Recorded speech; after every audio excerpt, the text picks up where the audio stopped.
friends, Shay here. So, long time no see. Not on purpose, it just kind of happened this time. Life got in the way, so content kind of came to the side.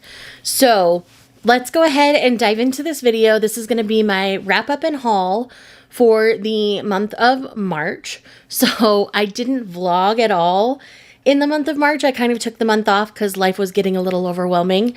So, this is going to be a long wrap up. Grab a drink, grab a snack. We've got a lot to talk about. But quickly, I only bought one physical book this month, so that's what we're going to talk about real quickly, and that is Guardian Volume 2. I have since read this. I read it in April. It is fantastic. I continue to really love this series by Priest, and I'm thoroughly enjoying it. This is probably one of my favorite ongoing Danmei right now. But again, we'll talk about that more in my April wrap-up style things.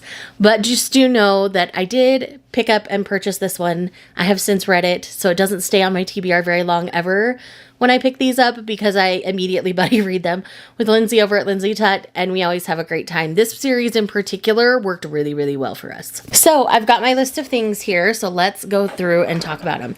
So first things first, there was a 5-star that I'm not really going to be talking about now. I'm just going to briefly tell you what it was. It was The Fake Mate by Lana Ferguson.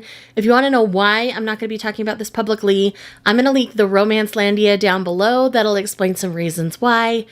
Once these things came to light, I kind of stopped talking about this particular book because I'm not okay with what the author's been doing. So, authors behaving badly makes me really, really sad, and this particular author behaving badly makes me extra sad because this could have easily been a new favorite author, so I'm very upset right now. So, anyways, not going to be talking about it. Check out the Romancelandia if you want to know why. So the next one I have here is Against the Current by Olivia Matthews. This is one that I had as a Libro FM arc that I just took forever to get to. This is a murder mystery that centers around these bakeries and shops, and I had a really good time with this one. It's a solid like 3.5 star. It's not anything like earth shattering. I wasn't super surprised by anything that was going on, but I had a really good time with it. The audio I thought was really well narrated, and this one was just a really fun one. So if you're looking for a fun kind of cozy murder mystery situation, I think trying Against the Current is totally worth it. I had a good time. Granted, I don't read tons of cozy mysteries. I tend to only like gravitate towards them when I'm really feeling the urge for one. So that's probably why my enjoyment was so high. I know a lot of people, this one didn't quite work for them, but I had a good time with it. The next one I have here was also an audio arc that I had that I didn't end up really enjoying, and that is The Stories We Tell by Joanna Gaines. This one was more self-serving feeling than anything, so that's why this one didn't get along with me quite so well.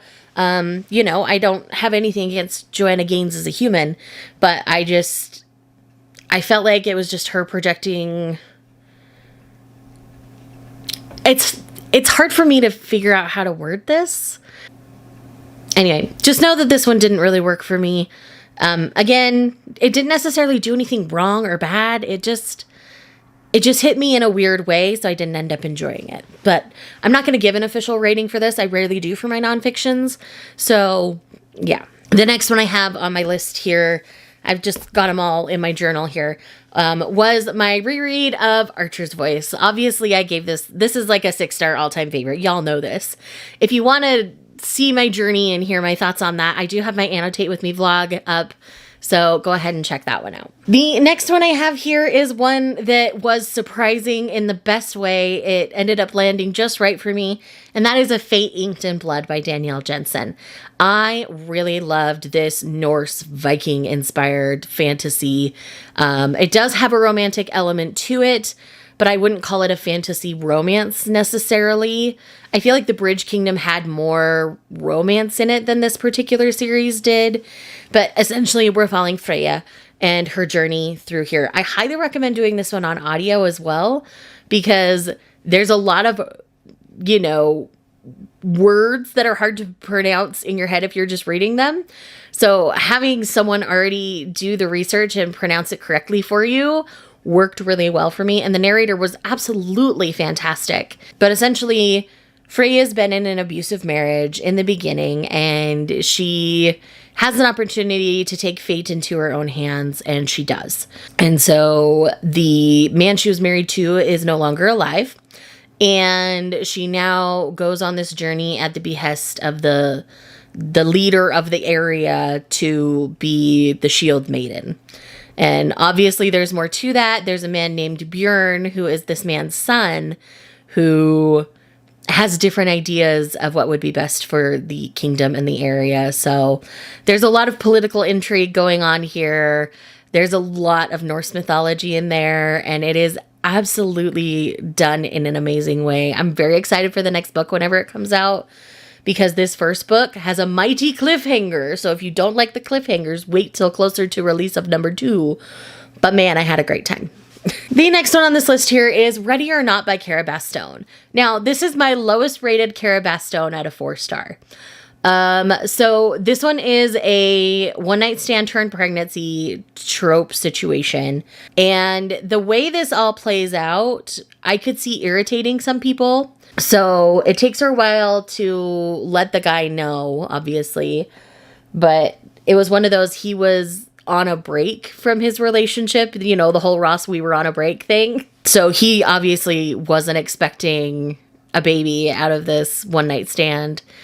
And so the only person who's excited for her in this pregnancy is her best friend's brother. And he legitimately is so good to her and like just helps her through the whole thing. I really liked our hero a lot. He definitely has that golden retriever energy, but the heroine was really hard to deal with sometimes. Obviously, the discussions of whether to keep the baby or not are there and present. And I think the way all of that was handled was done very well. You kind of get to see all the sides before a decision is made. And it didn't feel like preachy in any way to me, because sometimes those discussions can. So I appreciated that as well. But overall, this is a 4-star for me. Again, pregnancy tropes, you know, surprise baby tropes are never really my thing. So do know that before going into this one. And I did really enjoy it. It still has Cara Bastone's charm. You know I love Cara Bastone. I'm a huge champion of her on this channel. So though it's dealing with tropes I don't necessarily love, it was still a solid read for me. The next one here... I can't believe I read this book and enjoyed it. This is Unhinged by Vera Valentine. Yes, I read the Door romance. It lives rent-free in my head in ways that it probably shouldn't. But man, I had a good time. This is a Kindle Unlimited checkout, obviously. If you're interested in it, go check it out from Kindle Unlimited. It's not a super long one. And it's worth a read, in my opinion. I had a great time. That's all you need to know about the Door romance. Okay, next one is a 5-star. That is Forged by Malice by Elizabeth Helen. This is the 3rd book in the Beast of the Briar series. Izzy and I took our time reading this one. We had a lot of life things going on, so we kept putting pauses on our buddy read. And there was nothing wrong with this book. This book was amazing.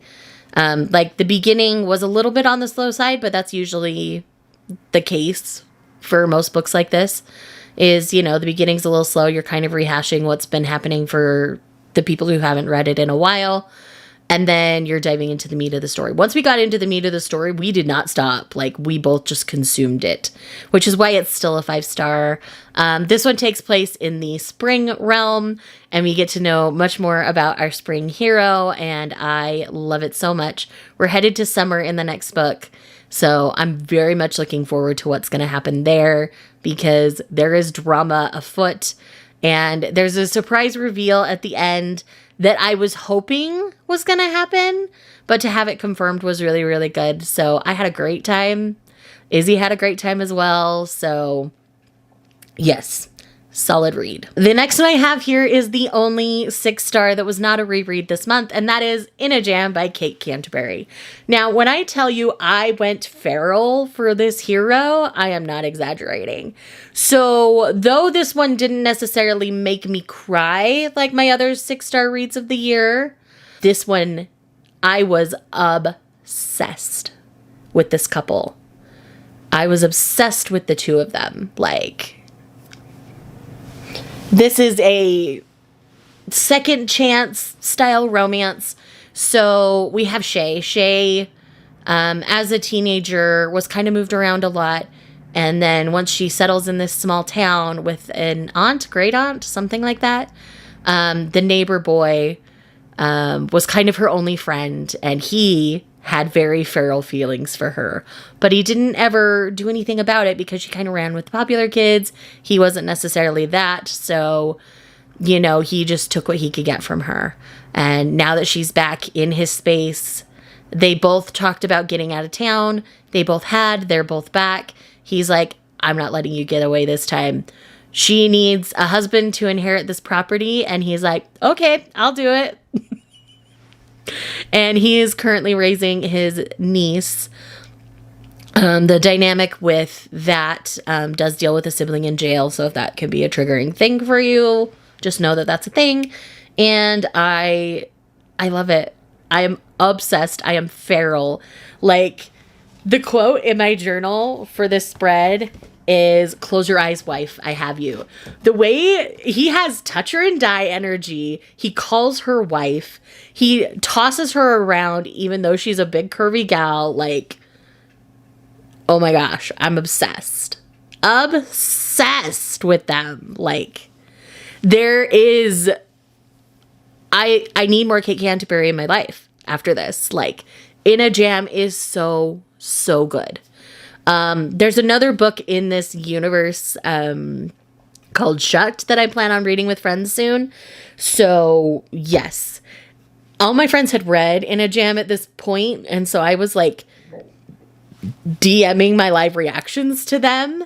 And they're just like, oh my gosh, please keep doing this. Because I'm like, if y'all need me to shut up about this, I will, since y'all have read it. They're like, no, give it to us. So this was a really fun reading experience all around because I had my friends along with me, even though they weren't necessarily buddy reading it. Some of them did reread it in the month. So that was a good time. But yes, highly recommend In a Jam by Kate Canterbury. Though it doesn't make me cry like some of my other 6 stars, I am feral and obsessed. So... I seem to be one or the other on my 6 stars. I'm either feral and obsessed or I'm crying. So, he definitely had, I don't remember what they call him. They call him like Hot Baker Daddy or something. I don't remember. But they call him something like that, like Daddy Dom Baker, I think, maybe. I don't remember. But he definitely has that energy. And yes, I love it. I love it so much. Oh my heck. Oh my heck, oh my heck, oh my heck. We've got one more, and then I've got an entire series that I read this month. So the next one I have here is another one my friends recommended, and I absolutely enjoyed. Solid 5 stars, and that is Only for the Weak by Natasha Bishop. I really liked this story. The reason why it wasn't a 6 star is I was so annoyed at the sister. Like, it was so annoying. It bothered me so hard that it couldn't be a 6 star. So... anyways, in this, we're dealing with a woman who her sister is marrying her former lover. Like, she dated this guy for a year, and now her sister's with him. And they're about to get married. This sister is bridezilla to the extreme. And the best man, Roman, is, like, the perfect man.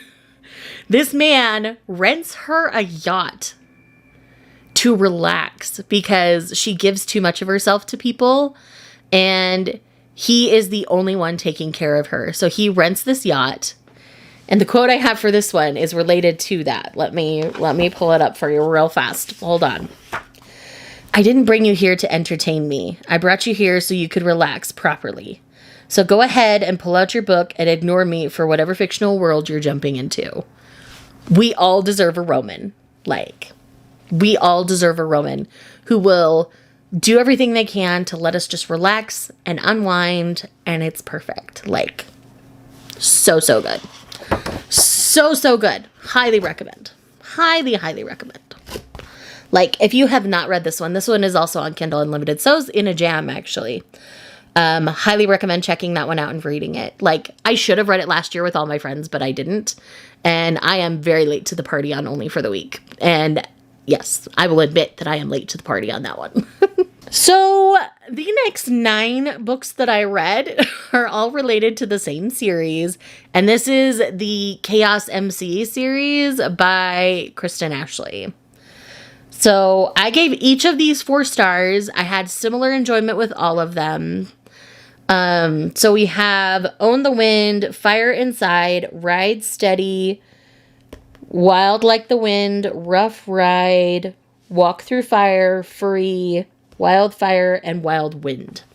So with these books, you're dealing with a motorcycle club who used to be doing nefarious things, and they've gotten clean, and I think that's tied into one of her other series.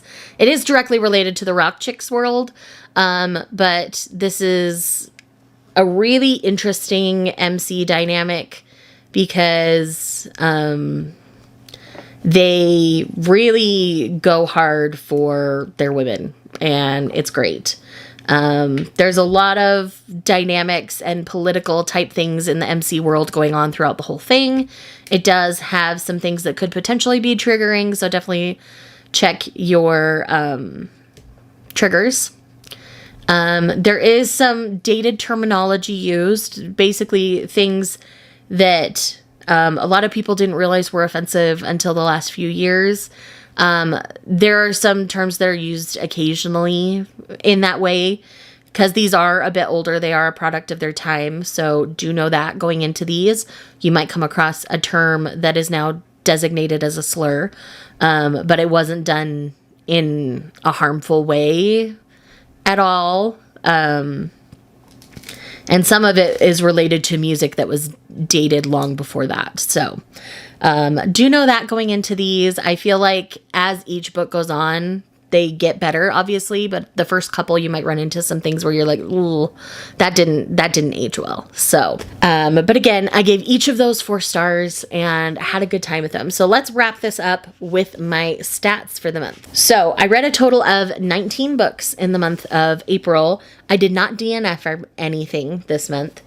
My average rating was 4.32, which tracks because I had so many 4 stars. I had my 1 reread of Archer's Voice. 4 of my books were from Kindle Unlimited. So formats wise, I have my 1 physical read, which was my reread, 4 digitals, which were all from Kindle Unlimited, and the rest were audiobooks. I did not do a lot of reading with my eyes in the month of March. When it comes to genres read, 15 of those were contemporary romances, mostly because of the MCs. I had 2 that I would classify as paranormal romance. I did go ahead and classify Fate, Inked in Blood as a fantasy romance because that's how most people will categorize it. And then I had my 1 nonfiction. So with that said, that is everything book-wise that I read in the month of March. Let me know what you read down below. What was your favorite read from the month of March?